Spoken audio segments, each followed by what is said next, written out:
শিক্ষার্থীবৃন্দ, আজকে আমাদের আলোচনার বিষয় ধ্বনিতত্ত্ব।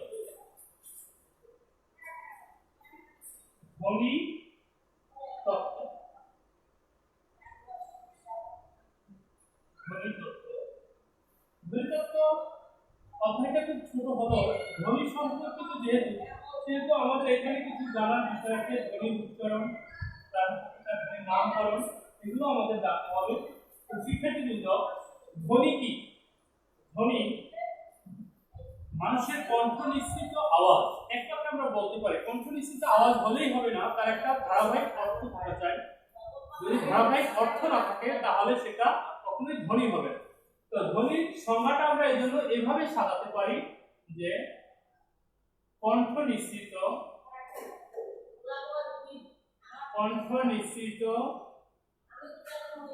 অর্থবোধক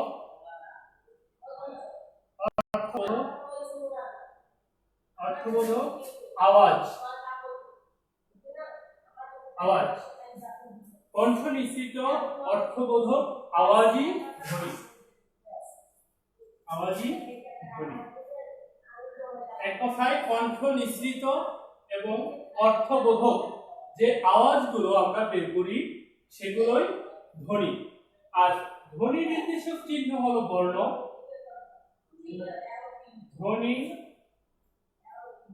নির্দেশক চিহ্ন হলো বর্ণ। তাহলে দেখো ধ্বনিটা কি? কণ্ঠ নিঃসৃত অর্থবোধক আওয়াজই ধ্বনি, যেমন অ, অ, খ ইত্যাদি। আবার ধ্বনি নির্দেশক চিহ্ন হলো বর্ণ, যেমন অ, ক, খ। আসলে ধ্বনি আর বর্ণ এটার মধ্যে আমাদের উচ্চারণে কোনো পার্থক্য নাই, শুধু লেখার বেলায় পার্থক্য। যতক্ষণ পর্যন্ত আমরা কণ্ঠে উচ্চারণ করি তখন হলো ধ্বনি, আর যখন লেখার সময় এই ধ্বনির একটি সাংকেতিক প্রতীক আমরা ব্যবহার করি, কারণ প্রতিটি ধ্বনির লিখিত একটা সাংকেতিক প্রতীক ব্যবহার করতে হয়। তো ধ্বনির লিখিত সাংকেতিক প্রতীকই হলো বর্ণ। ধ্বনিটা যখন মুখে উচ্চারণ করি তখন ধ্বনি, আর সেটা যখন সাংকেতিক রূপায়ণ করি বা সাংকেতিক প্রতীক ব্যবহার করি তখন সেটাকে বলা হয় বর্ণ। তো আবার একটু দেখে নিই, কণ্ঠ নিঃসৃত অর্থবোধক আওয়াজই ধ্বনি। কণ্ঠ নিঃসৃত হতে হবে, অর্থবোধক হতে হবে, এই ধরনের আওয়াজকে আমরা ধ্বনি বলি। আর এই ধ্বনিগুলো যখন লিখতে যাই তখন লেখার সময় এক একটি ধ্বনির এক একটা সাংকেতিক প্রতীক ব্যবহার করি, এই সাংকেতিক প্রতীকটাই হলো বর্ণ। তো এক কথায় বলতে পারি ধ্বনি নির্দেশক চিহ্ন হলো বর্ণ। তো এখন বর্ণ বা ধ্বনি এগুলোকে আমাদের বাংলা ভাষায়, বাংলা ব্যাকরণে সাধারণত দুই ধরনের হয়ে থাকে: স্বরধ্বনি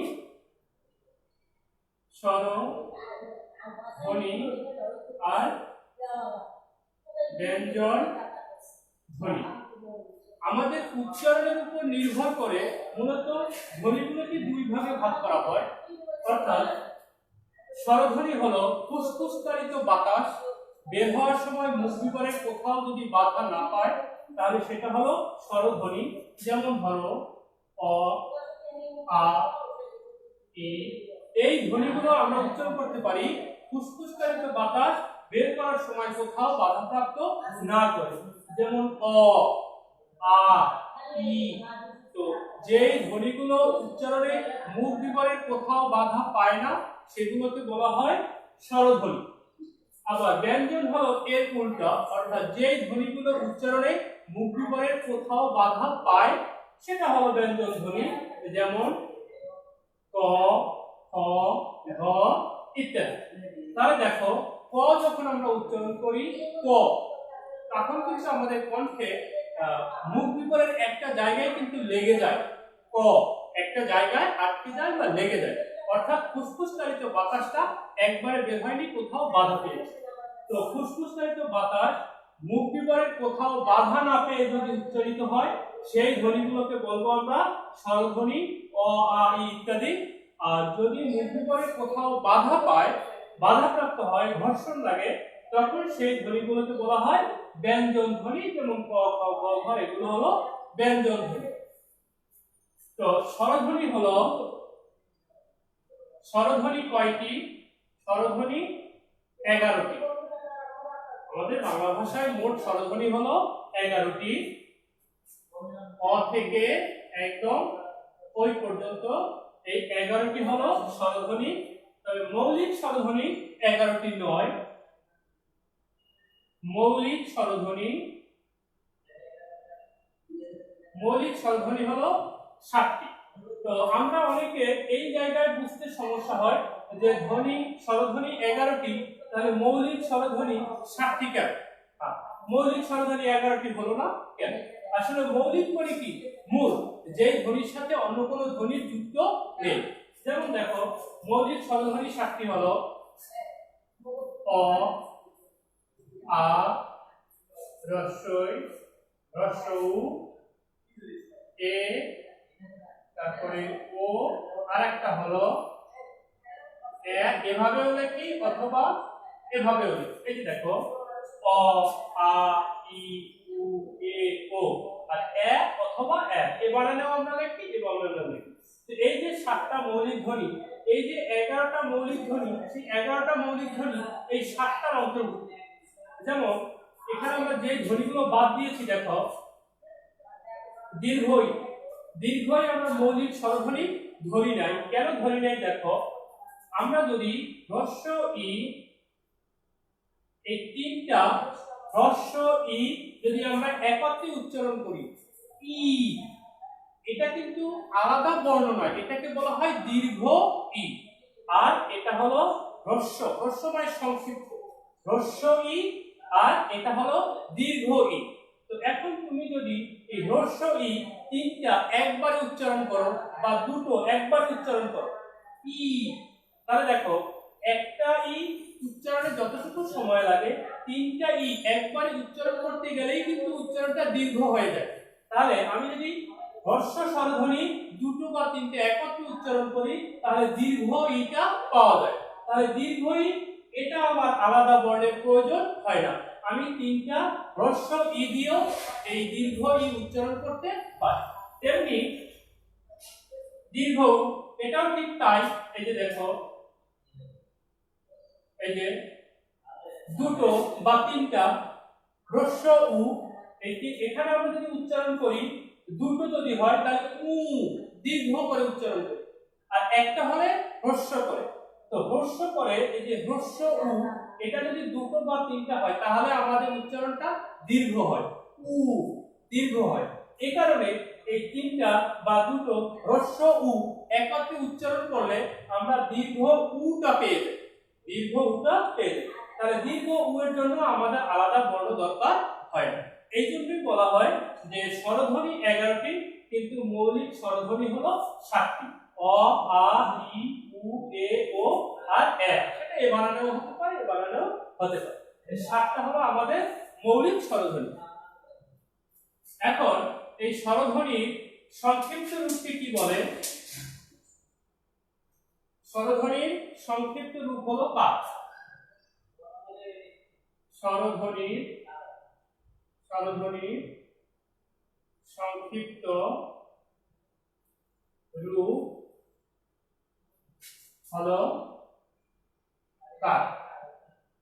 স্বরধ্বনির সংক্ষিপ্ত রূপ হলো কার? যেমন এই যে আম এবং জাম, এই যে আম লিখতে স্বরেয়া পূর্ণ রূপ ব্যবহার করা হয়েছে, আর জাম লিখতে আটা সংক্ষিপ্ত রূপ। এটা হলো আয়ের পূর্ণ রূপ, আর এটা হলো সংক্ষিপ্ত রূপ। স্বরধ্বনি যে সংক্ষিপ্ত রূপ, এটাকে বলা হয় কার? এটা স্বরধ্বনি, আর এই স্বরধ্বনির যে সংক্ষিপ্ত রূপ, সেটাকে বলা হয় কার। তো এক কথায় বলতে পারি স্বরধ্বনির সংক্ষিপ্ত রূপ হলো কার। এখন স্বরধ্বনি কয়টা? 11টি। তো স্বরধ্বনি যদি 11টি হয় কাঠ চিহ্ন হবে কয়টি? 10টি। কাঠ চিহ্ন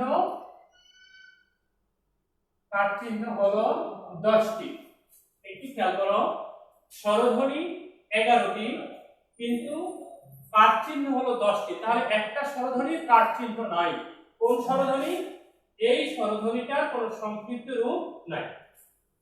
স্বরধ্বনির কোনো সংক্ষিপ্ত রূপ না থাকার কারণে স্বরধ্বনি 11টি কিন্তু কাঠ চিহ্ন 10টি। তাহলে স্বরধ্বনি কাকে বলে? যে ধ্বনি উচ্চারণে ফুসফুসকারিত বাতাস কোথাও বাধা পায় না, তাই স্বরধ্বনি।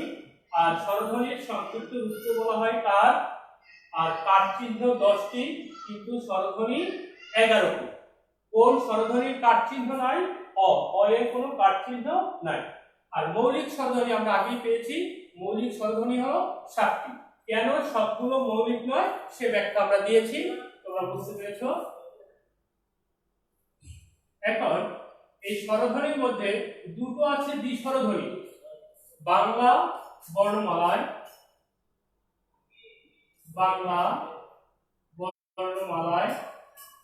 অথবা বাংলা স্বরধ্বনিতে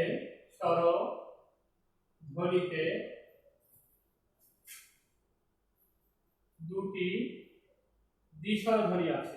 দ্বিস্বরধ্বনি আছে।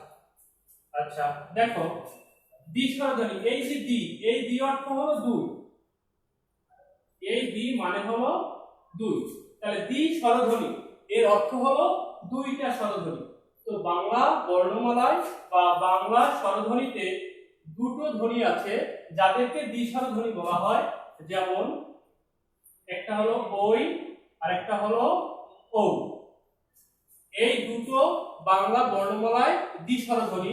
অনেক সময় আছে যে বাংলা বর্ণমালায় বা বাংলা স্বরধ্বনিতে কয়টি দ্বিস্বরধ্বনি আছে? দুইটি। কি কি? ওই আর ও। কেন এগুলোকে দ্বিস্বরধ্বনি বলা হয়? কারণ প্রত্যেকটা দুটো ধ্বনির মিশ্রণ। যেমন ওইটা হলো অ যোগ হ্রস্ব ই, এ দুটো যুক্ত করলে ওই পাওয়া যায়, ওই। আবার ও, এটা হলো অ যোগ হ্রস্ব উ, ও। অর্থাৎ এই অ যোগ হ্রস্ব উ মিললে ও হয়, আবার অ যোগ হ্রস্ব ই তাহলে হয় ওই। এই জন্য এই দুটো বর্ণকে বলা হয় দ্বিস্বরধ্বনি। দ্বি মানে হলো দুই, তাহলে দ্বিস্বরধ্বনি অর্থাৎ দুইটা স্বরধ্বনি। এটাও দুইটা স্বরধ্বনির মিশ্রণ, এটাও দুটো স্বরধ্বনির মিশ্রণ।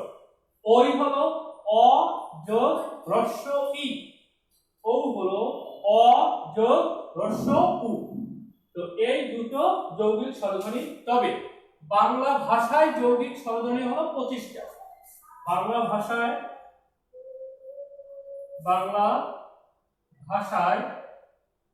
যৌগিক স্বরধ্বনি 25টি।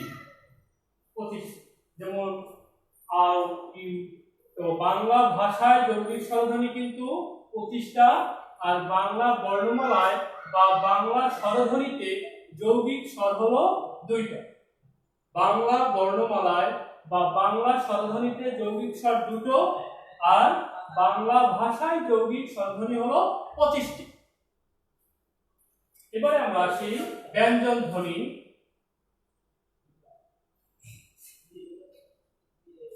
ব্যঞ্জন ধ্বনি আমরা জানি 39টি।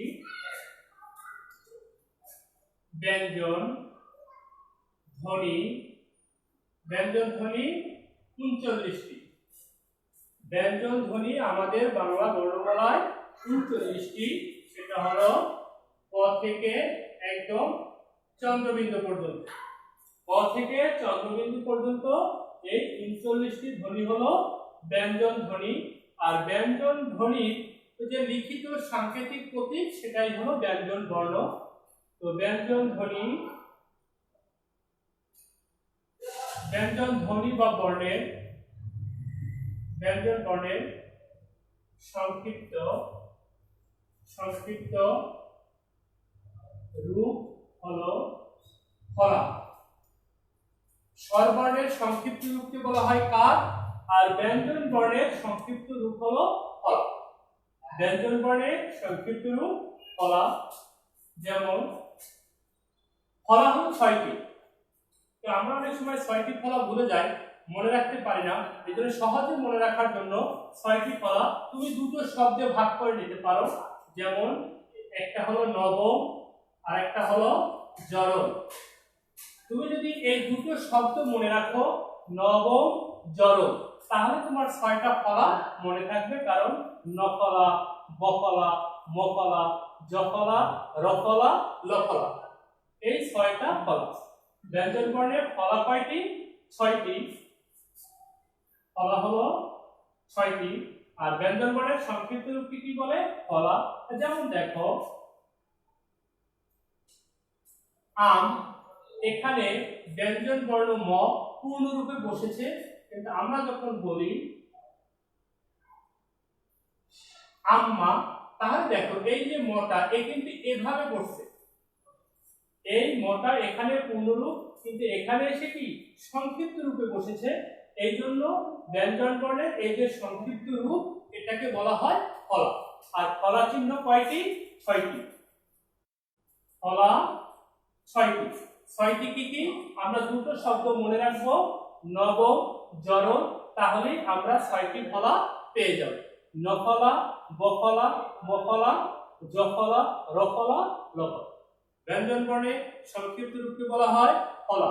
ফলা চিহ্ন কয়টি? 6টি। কি কি?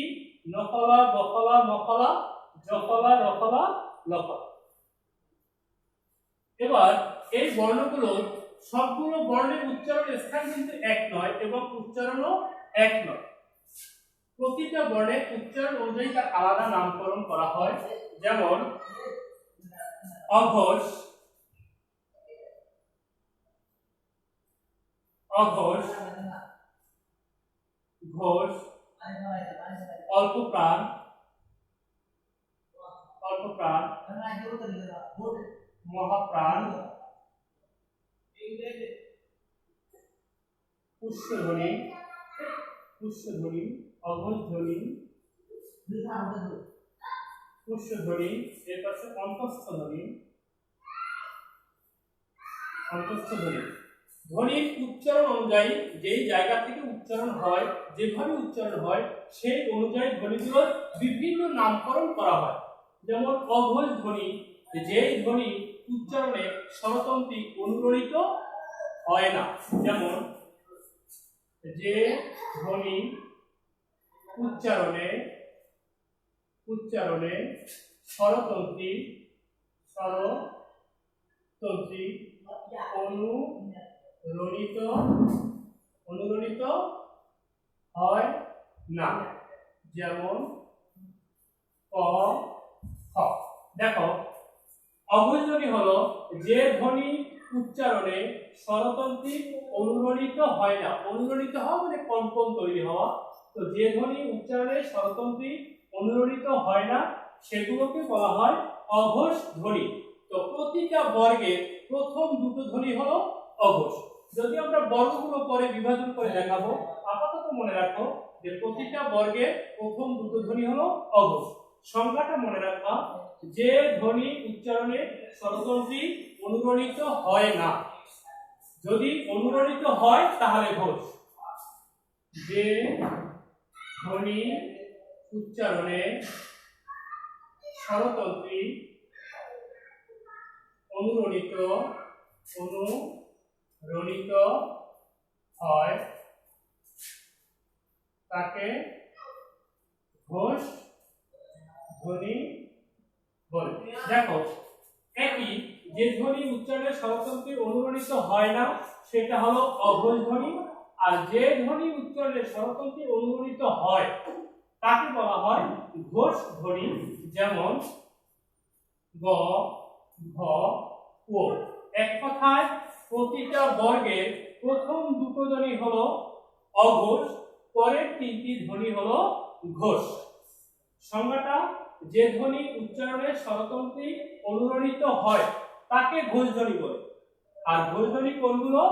প্রতিটা বর্গের শেষের যে তিনটা ধ্বনি, সেটা হলো ঘোষ। আর যে ধ্বনি উচ্চারণে অনুনাদিত হয় না সেটা হলো অঘোষ। বর্গের প্রথম দুটো ধ্বনি হলো অঘোষ। এবার অল্প প্রাণ, যে ধ্বনি উচ্চারণে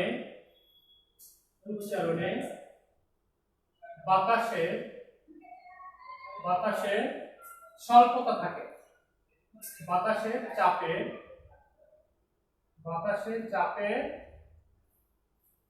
স্বল্পতা থাকে, যেমন ক, ব। দেখো অল্প প্রাণ মানে প্রাণ ছোট, অর্থাৎ যে ধ্বনিগুলোর উচ্চারণে বাতাসের চাপ কম থাকে, যেমন দেখো ক, ক উচ্চারণে বাতাসের যে চাপ থাকে, খ, খ উচ্চারণে কিন্তু বাতাসের চাপটা বেশি থাকে। তো ক উচ্চারণে বাতাসের চাপ কম থাকে বিধায় এটাকে বলা হয় অল্প প্রাণ ধ্বনি। সংজ্ঞাটা হলো যে ধ্বনি উচ্চারণে বাতাসের চাপের স্বল্পতা থাকে সেটা অল্প প্রাণ ধ্বনি।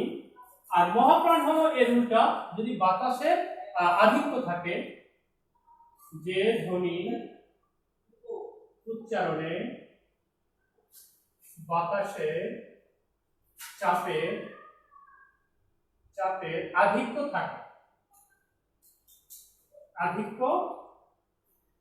থাকে, যেমন খ, ঘ। তাহলে যে ধ্বনি উচ্চারণে বাতাসের চাপের আধিক্য থাকে মানে বাতাস বেশি বের হয়, যেমন ক, এখানে যে বাতাস বের হয় যখন আমরা এটাকে বলি খ, তখন খ বলতে কয়ের থেকে বাতাস আধিক্য বেশি থাকে, বাতাসের চাপ বেশি থাকে।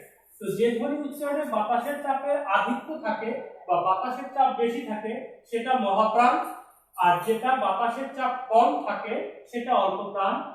প্রতিটা বর্গের 1 এবং 3 এই দুটো হলো অল্প প্রাণ ধ্বনি, আর 2 এবং 4 এই দুটো হলো মহাপ্রাণ ধ্বনি। অর্থাৎ ক, গ অল্প প্রাণ ধ্বনি, আবার খ, ঘ এগুলো হলো মহাপ্রাণ ধ্বনি। এরপর আছে উষ্ণ ধ্বনি। উষ্ণ ধ্বনিগুলো হলো যে ধ্বনি উচ্চারণে শ্বাস যতক্ষণ ইচ্ছা ধরে রাখা যায়, যে ধ্বনিগুলো উচ্চারণে শ্বাস আমরা ইচ্ছা করে বেশি ধরে রাখতে পারি, যতটুকু ইচ্ছা ততটুকু ধরে রাখতে পারি, সেগুলোকে বলা হয় উষ্ণ ধ্বনি। যেমন তালব্য স, দন্ত স, মূর্ধন্য স, হ, এই ধ্বনিগুলোকে বলা হয় উষ্ণ ধ্বনি। এই ধ্বনিগুলোকে বলা হয় উষ্ণ ধ্বনি, কারণ এই ধ্বনিগুলো উচ্চারণে শ্বাস যতক্ষণ ইচ্ছা ধরে রাখা যায়। 3টা স এবং হ, এই জন্য এগুলোকে বলা হয় উষ্ণ ধ্বনি। এবার আমরা দেখি অন্তঃস্থ ধ্বনি। অন্তঃস্থ ধ্বনি হলো অন্ত, এর কথার অর্থই হলো মাঝখানে। অন্তঃস্থ মানে কি? মধ্যে। অন্তঃস্থ মানে হলো মধ্যে। তো দেখো স্পর্শ ধ্বনি ও পুষ্য ধ্বনি,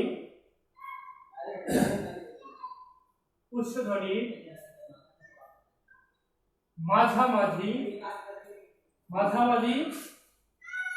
উচ্চারিত হয় যে ধ্বনি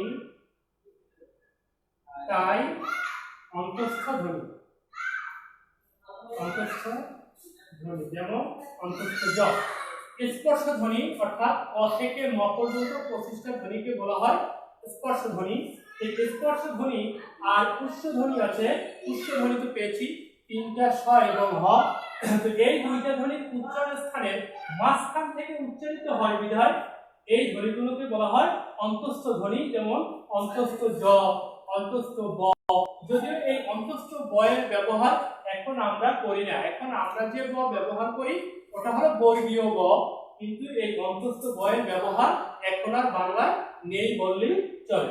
তো এই যে অন্তঃস্থ জ, অন্তঃস্থ ব এগুলোকে বলা হয় অন্তঃস্থ ধ্বনি, কারণ এগুলো স্পর্শ ধ্বনি ও উষ্ণ ধ্বনির মাঝখান থেকে উচ্চারিত হয় বিধায় এগুলোকে অন্তঃস্থ ধ্বনি বলে।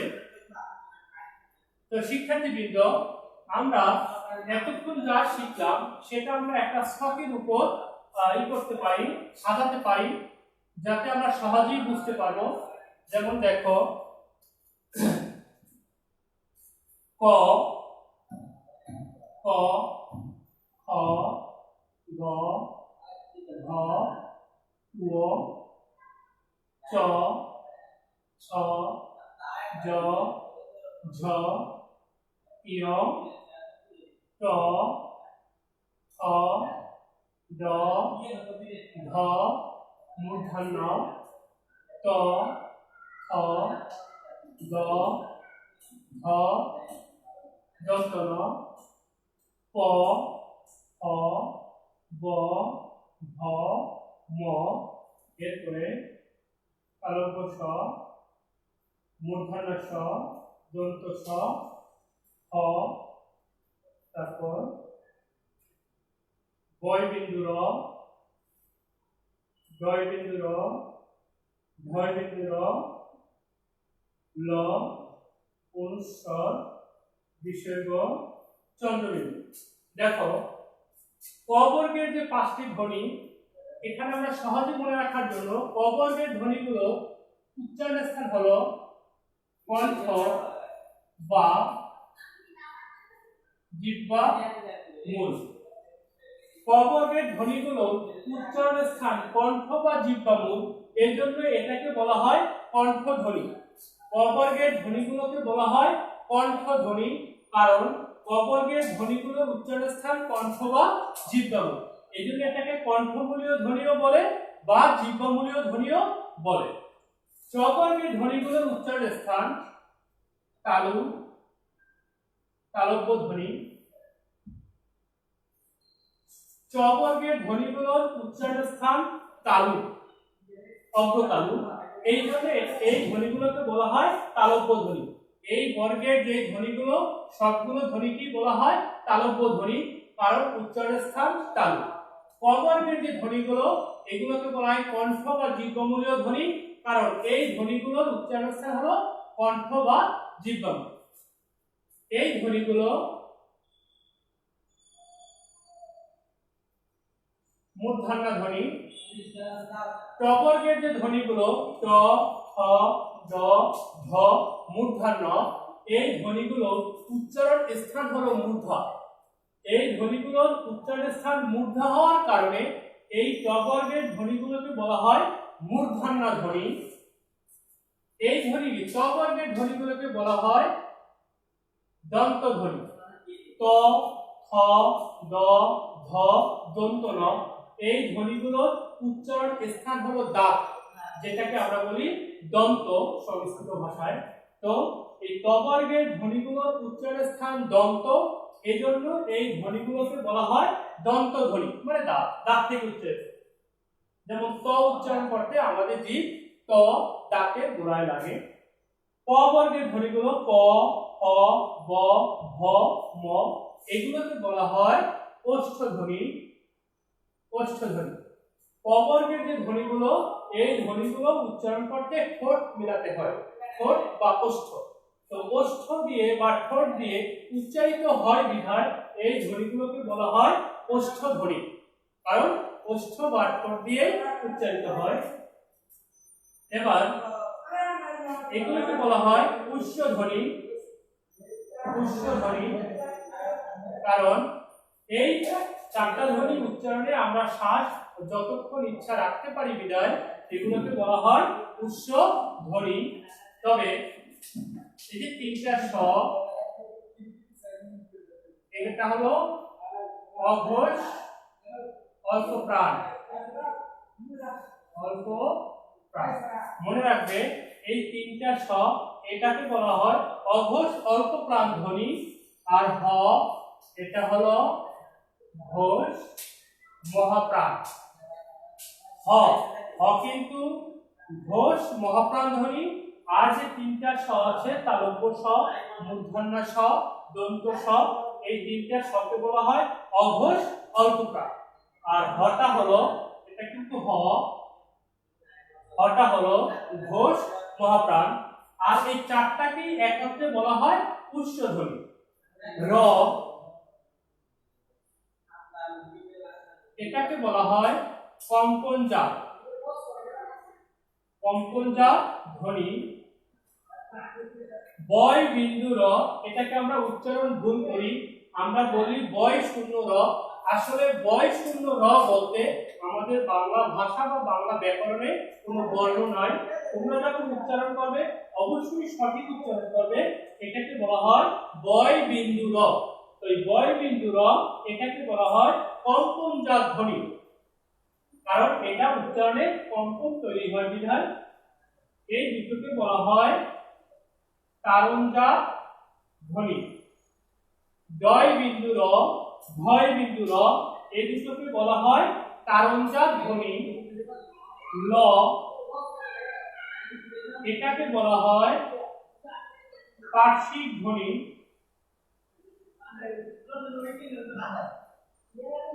ল এটাকে বলা হয় পার্শ্বিক ধ্বনি এবং অনুস্বর বিসর্গ চন্দ্রবিন্দু এই তিনটাকে বলা হয় পরাশ্রয়ী ধ্বনি। পরাশ্রয়ী ধ্বনি, কারণ এই তিনটা ধ্বনি কখনো স্বাধীনভাবে শব্দে বাক্যে ব্যবহৃত হতে পারে না। এই তিনটা ধ্বনি স্বাধীনভাবে ব্যবহার হতে পারে না বিধায় এটাকে পরাশ্রয়ী ধ্বনি বলে, কারণ এই ধ্বনিগুলো অন্য ধ্বনিকে আশ্রয় করেই মূলত ব্যবহৃত হয়। এই জন্য এই তিনটা ধ্বনিকে বলা হয় পরাশ্রয়ী ধ্বনি। আর লকে বলা হয় পার্শ্বিক ধ্বনি। জয় বিন্দু র, ভয় বিন্দু র এই দুটোকে বলা হয় তারণজাত ধ্বনি। বয় বিন্দু র এটাকে বলা হয় কম্পনজাত ধ্বনি। তিনটা স এবং হ এই চারটাকে বলা হয় উচ্চ ধ্বনি। তিনটা স এটাকে বলা হয় অঘোষ অল্প প্রাণ ধ্বনি। হ এটাকে বলা হয় ঘোষ মহাপ্রাণ। এবার অঘোষ ঘোষ। দেখো প্রথম দুটো ধ্বনি প্রতিটা বর্গেরই প্রথম দুটো ধ্বনি হলো অঘোষ, পরের তিনটা ধ্বনি হলো ঘোষ। প্রতিটা এরকম এই বর্গাকারে পড়লে তোমাদের মনে রাখতে সুবিধা হবে। প্রতিটা বর্গেরই প্রথম দুটো ধ্বনি হলো অঘোষ আর পরের তিনটা ধ্বনি হলো ঘোষ। কোনটি অঘোষ কোনটি ঘোষ এটা যদি আমরা সহজে মনে রাখতে না পারি উচ্চারণ অনুযায়ী, তাহলে আমরা এই থিওরি অবলম্বন করব। আমরা এই পাঁচটা বর্গ মনে রাখবো। পাঁচটা বর্গের প্রথম দুটো বর্ণ হলো অঘোষ, পরের তিনটা বর্ণ হলো ঘোষ। প্রতিটা বর্গের একই সিস্টেম, যে প্রথম দুটো হলো অঘোষ, পরের তিনটা হলো ঘোষ। অল্প প্রাণ, অল্প প্রাণ, মহাপ্রাণ। দেখো প্রতিটা বর্গে 1 নম্বর আর 3 নম্বর, 1 আর 3 এই দুটো হলো অল্প প্রাণ, 2 আর 4 এই দুটো হলো মহাপ্রাণ। 1 নম্বর আর 3 নম্বর ধ্বনি হলো অল্প প্রাণ, 2 নম্বর আর 4 নম্বর ধ্বনি হলো মহাপ্রাণ। কেন অল্প প্রাণ আগেই বলেছি, এই ক আর গ এই ধ্বনিগুলো উচ্চারণে বাতাসের চাপ কম থাকে, এইজন্য অল্প প্রাণ। খ ঘ এই ধ্বনিগুলো উচ্চারণে বাতাসের চাপ বেশি থাকে, এইজন্য এই দুটোকে বলা হয় মহাপ্রাণ। তো বাতাসের আধিক্য অনুযায়ী যদি আমরা সংজ্ঞা মনে রাখতে না পারি তখন আমরা এই হিসেব করব যে প্রতিটা বর্গের 1 এবং 3 অল্প প্রাণ, 2 এবং 4 মহাপ্রাণ। প্রতিটা একই সিস্টেম। এরপরে দেখো প্রতিটা বর্গের শেষের যে বর্ণটা, প্রতিটা বর্গের শেষের যে বর্ণগুলো এটার আরো একটা নাম আছে, এটাকে নাসিক্য বর্ণ বলে। কারণ এই বর্ণগুলো নাক দিয়ে উচ্চারিত হয় বিধায় এই বর্ণগুলোকে বলা হয় নাসিক্য ধ্বনি বা নাসিক্য বর্ণ। তো প্রিয় শিক্ষার্থীবৃন্দ, এই সবটা যদি আমরা মনে রাখতে পারি তাহলে আমরা ধ্বনিতত্ত্বের অনেকগুলো বিষয় মনে রাখতে পারবো এবং সহজ কৌশল তোমরা অবশ্যই এই সাতটা খাতায় তুলে নেবে এবং এই টেকনিক অনুযায়ী যদি তোমরা মনে রাখো তাহলে গণিতত্ত্ব অবশ্যই তোমরা সুন্দর করে মনে রাখতে পারবে শিক্ষার্থীবৃন্দ। আজকে আমাদের ক্লাস এখানেই শেষ। দেখা হবে পরবর্তী ক্লাসে। সে পর্যন্ত সুস্থ থাকো, ভালো থাকো। আল্লাহ হাফেজ।